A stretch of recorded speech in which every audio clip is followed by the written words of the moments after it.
cartoon and a dimensional animation. So we coined the word dynamation, which is a combination of dynaflow and animation. So dynamation stuck for quite a while until the publicity people felt that they needed something new for the next picture, so they called it super dynamation. And then they finally went on to electrolytic dynamation, and they felt that it was long before Mars. They had to see it was pretty dull. Let's have a look at that. Let's have a look at that too.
Going through the whole pipe, and he said, "Oh, let's record that."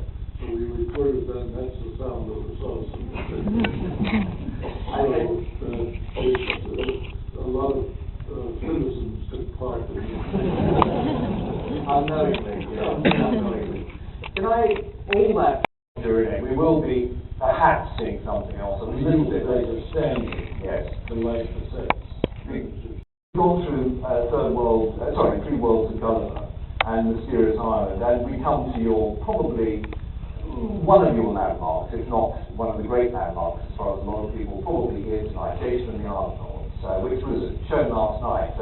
Sadly, we don't have a clip from it because it was shown last night, but I'd like to talk about that. What was the origins of Jason and the Argonauts? Well, origin was that we wanted to go to Greek mythology. We thought Sinbad had enough. There had been a number of films made about Sinbad, so we went to Greek mythology. I always wanted to put it on the screen. I remember when I was growing up, we saw a lot of these Italian-made films. They called them swords and sandals films, and they would talk about these mythical creatures in Greek mythology, but you seldom ever saw them on the screen. And if you did, they were usually a Greek wrestler with an eye in the middle of his forehead. He was supposed to be a cyclops, you know. So we decided to put Greek mythology the way it was written in the books. It's very fragmented, and we have to borrow, in order to create a comprehensive story, we usually have to borrow from other Greek myths. Right. Did you, where did you shoot that? You shot that in Italy? We shot that completely in Italy. Right. You did the animation over here then? We did the animation in some things about 1 million BC. Did you go to see the picture because of Raquel Welch or my dad? One was much smaller in the scale to fit the wrist when the animal actually grabbed it. But this was for close-up. And again, it has a metal armature. You move it and take a picture. Move it and take a picture.